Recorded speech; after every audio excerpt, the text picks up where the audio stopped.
Guys, good afternoon. Luluto ako ng merienda. Hot cake. 3/4 kilo ng flour. Third class flour. Yung pang biscuits. Para ano siya, parang may butas-butas siya sa gitna paglutuin mo. Kaya yun. Lagyan ko ng kalahating kalumit.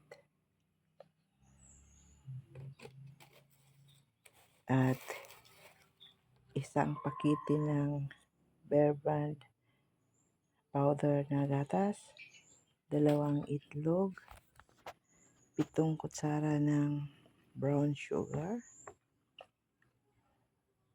kunting asin para mag-balance. Ito na siya. Ito yan ang mga luto ko.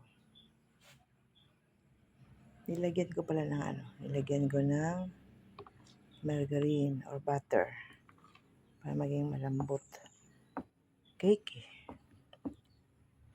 Okay. Ito na. Ayan. Ito na siya. Dalawa ang luto ko kasi ito sa kabilang bahay, bibigyan ko sila para sa mga pamangkin, mga apo ko. Tapos ito, isang scoop. Ayan guys, binaligtad ko na.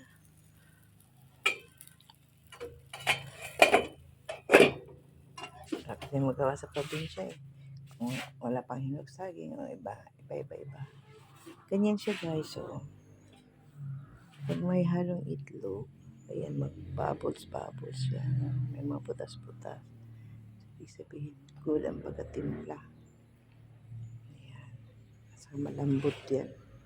Pag may hangin. Ubos na guys. Na-distribute ko na. Ito, ganito guys, oh. Kapag tama ang timpla, ayan, may mga butas-butas sa gitna. Kaya magiging malambot. Okay. Masarap guys. Thank you for watching. Ayan, kinuha pang isa. So, ibig sabihin, nasasarapan with matching kape and gatas. Okay, thank you guys for watching.